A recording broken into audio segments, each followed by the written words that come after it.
Hi Sagittarius, welcome po sa ating channel. At ito ay noong Daily Gabay Tarot Reading for June 8, 2024. Please be reminded kung naka-resonate kayo, comment down. Kung hindi kayo naka-resonate, ibigay nyo po sa iba kasi channel reading po ito. So this is for you Sagittarius. Ngayong June 8, 2024.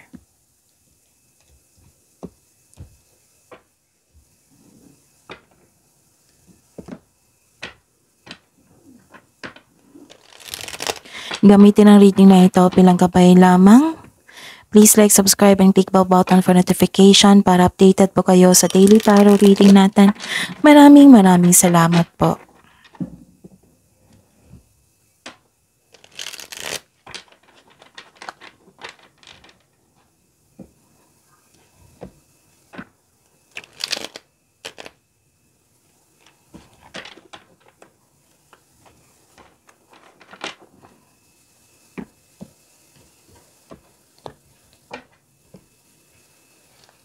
Spirit's Guide, I need 3 cards po. Mga ganap ngayong June 8, 2024 para po kay Sagittarius.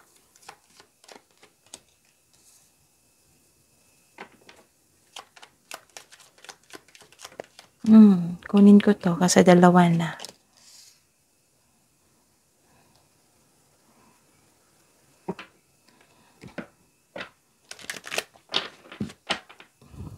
Spirit's Guide, Angels, Archangels, Guardian Angels. I need 2 cards po. Message po para kay Sagittarius ngayong June 8, 2024.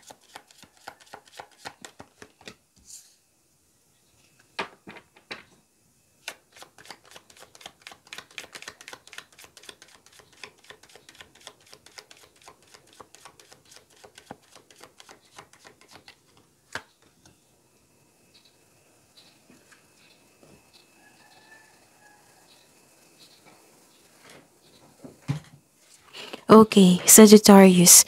May nakita ako ditong nagmamasid sa inyo. Pwede nag-spy ito sa inyo. Itong taong ito, ang sabi po dito na naiinggit po siya sa inyo. Nag-o-observe po siya sa inyo. May gusto siyang kunin sa inyo.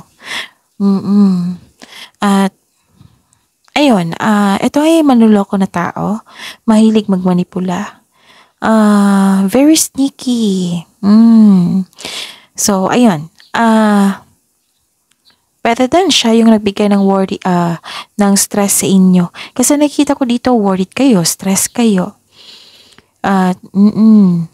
Oh, I see. So, Sagittarius, mag-ingat kayo ha. Kasi, itong taong ito ay maaring sinisiraan ka sa ibang tao. Kasi may nakita ko ditong pagkasira at nag-downgrade. Okay? So, yes. Tapos, ingatan nyo ang mga bagay-bagay dyan. Pwedeng tao, bagay, pagkakataon. Kasi may nakita talaga ako dito na iingit sa'yo na gusto niyang may kunin sa inyo. Gusto niyang kunin ito. Oo. Like for example, loss of money. Pwedeng kinuha ito, nawala, nagasta, or ninakaw. Tapos, ingatan nyo po talaga yung valuable things nyo dyan kasi may nakita kong damage dito. Pero don't worry kasi may nakita naman ako dito. Baka ito yung dahilan na nagmamasid siya, nag-observe siya sa inyo. Paano kaya ito nakuha ni Sagittarius? Kasi may nakita ko ditong parating na malaking pera. Nagkaroon ng prosperity. Marami kayong ginagawa, marami kayong kliyente, marami kang customer, proyekto. Yes, this is prosperity po. This is cash flow. This is money, Sagittarius. Pwede din na gusto nyo anong tawag ito? Magbakasyon or magkaroon ng adventure like mag-outing kayo sa beach outing. So kung may parating kayong pera, huwag nyo ipagsabi sa iba. Huwag nyo ipaalam. Kasi nakita ko dito parang sabi niya na, paano kaya nakuha ni Sagittarius to?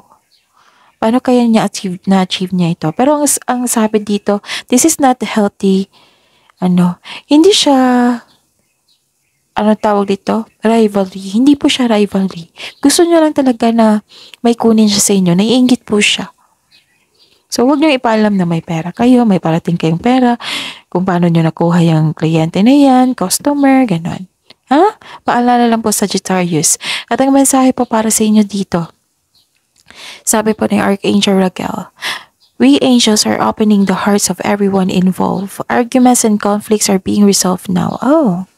Kung nagkaroon na kayo nagalitan dito kasi may nakita ko dito na sumisira sa inyo. So, meaning to say na you are divinely guided at binigyan ito ng blessings na magkakaroon ng pagkakaayos, relationship harmony, magkakaroon ng pagkakaisa. And ang sabi po ni Archangel Haniel, you are extra sensitive to energies and emotions right now. Honor yourself and your feelings. Spirits guys, ano po ang energy ni Sagittarius ngayon, June 8, 2024?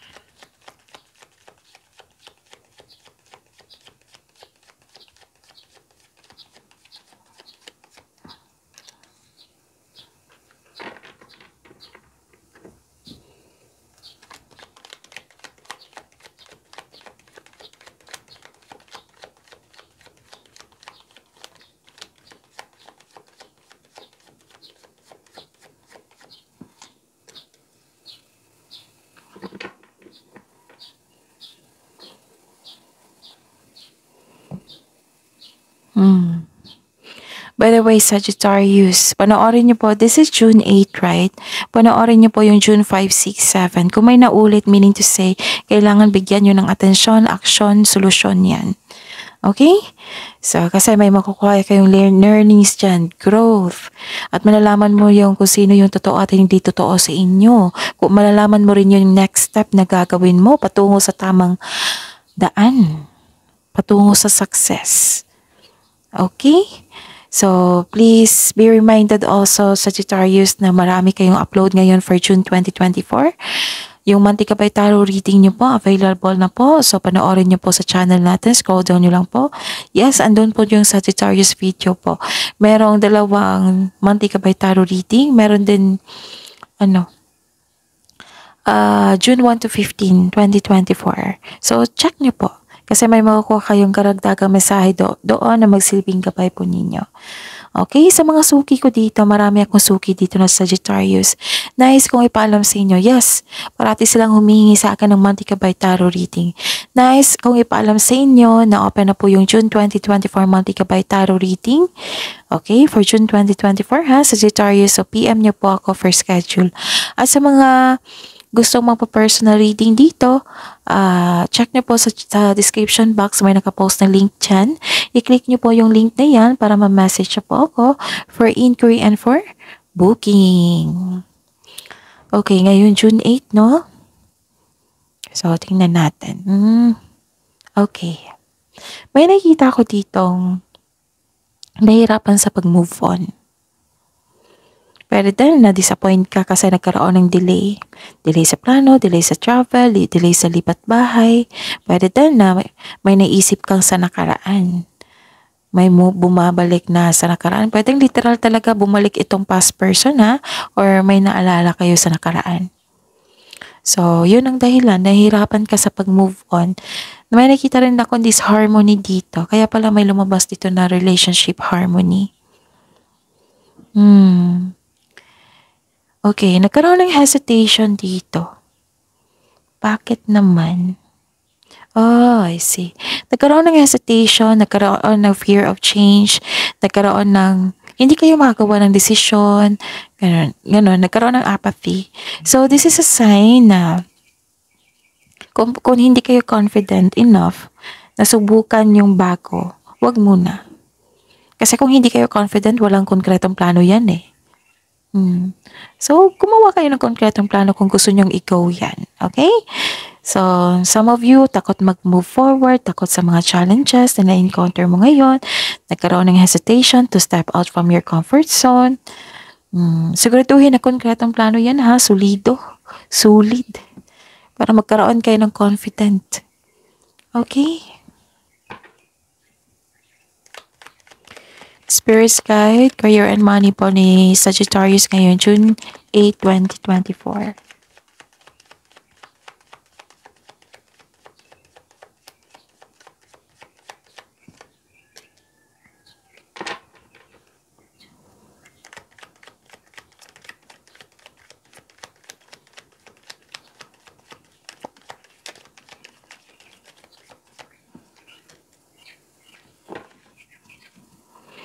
Okay. May mensahe dito na lumabas lahat sa lahat ng signs. So, kailangan talaga ng aksyon nito. Yes, sa lahat ng signs. Actually, pangalawang ano na to araw na yata na kailangan yung bigyan ng aksyon. Okay. Huwag kayong maniwala sa chismis. Kasi nakikita ko dito naniwala kayo at nangihina kayo, nawalan kayo ng panatag. So, wag muna kayong maniwala. Alamin nyo kung totoo ba yan or hindi.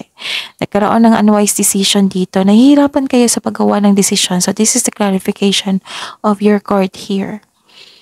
Tapos, ang ilan dito take kaagad ng opportunity na hindi pinag-isipan ng mabuti na walang konkretong plano. Kaya ngayon, nagsisisi. May concern kayo sa isang tao na parang bata or parang yung taong kumikilos na parang bata. Pwedeng bata talaga to. Nagrereklamo siya tungkol sa kanilang mga responsibilidad. Sa halip na gawin niya, puro reklamo. Nagbibigay ito ng stress sa inyo. And I'm hoping magiging okay na. Okay, Sagittarius, and may nakita ko ditong, yes, may sama ng loob, self-doubt, disappointed, may blame, may doubt. Yes, nakikita ko talaga dito.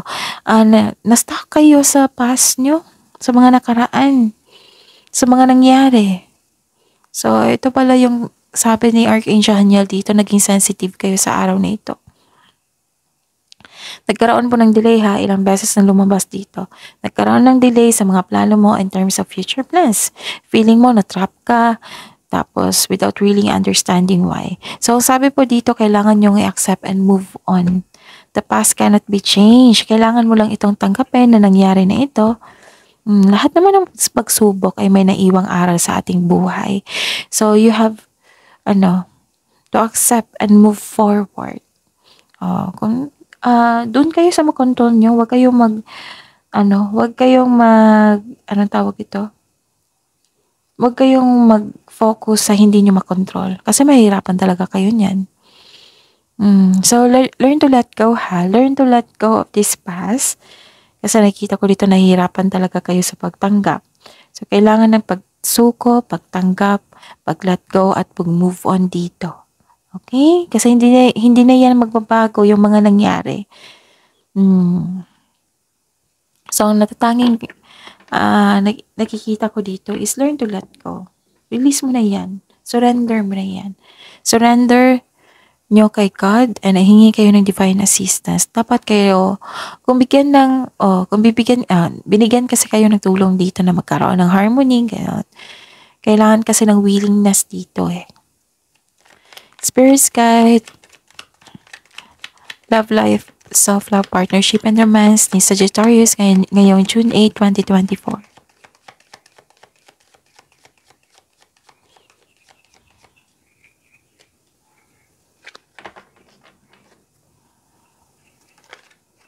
Kunin ko to.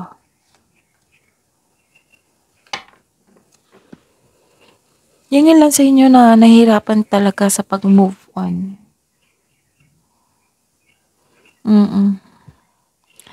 Okay. Sagittarius, nagkaroon ng harmony dito, which is the clarification of your court here. Diba, ang sabi dito ng Archangel Raguel, we angels are opening the hearts of everyone involved. Arguments and conflicts are being resolved now. So, nagkaroon ng pagkakaayos, happiness and fulfillment. Nagkaroon ng completion of cycle. Nagkaroon ng pagkakaisa. Granted yung manifestation mo, nagkaroon ng fulfillment sa pangarap. May celebration nga dito, So, this card focuses on achievement of level of love and success na nagbibigay sa iyo ng katahimikan, satisfaction, and pasasalamat. Para sa mga single dito, sobrang saya mo ngayon kasi gusto ka rin ng tao mo. Gusto ka rin ng taong gusto mo. So, plus points na yung may love at respect sa iyo. So, sa mga marelasyon sa buhay mag-asawa dyan, masaya kayo at satisfied sa buhay nyo ng family. Meron din ditong sinasabi na makakatanggap kayo ng sustento or sustento para sa inyong anak. May naalala talaga kayo sa past na nahirapan kayo sa pag-let go. Pero nagkaroon naman ng healing dito, which is good. So, ayun, remind yourself na let go and move forward kasi ilang beses na lumabas dito, kailangan mo nang mag-let go and move forward kasi ang pagkapit sa nakaraan ay pumipigil sa'yo pumipigil sa'yo para hindi magkaroon ng bagong simula. So, this Kardashian na subukang wag ipapaliban ng kasagana kasi may offer. Yes, may offer po. Pero wag niyong ang ilan sa inyo dito is binaliwala kasi hindi nagkaroon ng magandang mood. Pero wag niyo ipagpaliban po kasi magbibigay ito ng kasaganaan, itong offer na ito. Actually, kung magkaroon ng ma-overcome mo ito, magkakaroon talaga ng healing, magkakaroon ng pagtanggap. Okay? So, claim this fulfillment sa inyong pangarap, harmony, pagkakaisa. Claim these blessings. Okay? Again, huwag kayong mag-focus sa hindi nyo makontrol. Kung makontrol nyo pa, then focus kayo dyan para maiayos. And, kasi ilang curse na po sang sabi dito na nagkaroon ng stagnation, nag-iisip kayo sa mga nangyari. So, focus kayo sa present para sa future po. Ilang beses na kasi dito lumabas lahat ng signs talaga na lumabas yung etong card na ito na may kailangan na ma-overcome kayo. Yun nga, huwag kayong maniwala sa chismis kasi naniwala kayo agad, hindi nyo na-check kung totoo ba yan ba o hindi. Kasi may nalaman kayo na chismis. Tapos nawalan kayo ng panatag. So check nyo muna. Alamin nyo muna kung totoo ba yan or hindi. Tapos, ayun. Kailangan ng wastong plano, konkretong plano para walang pagsisisi. Kung may immature na tao dyan, kailangan ng mahabang pasensya niyan. I-pray nyo siya na sana makinig siya, sana magiging okay siya, sana mag-improve siya, ganon. Sana tulungan yung sarili niya.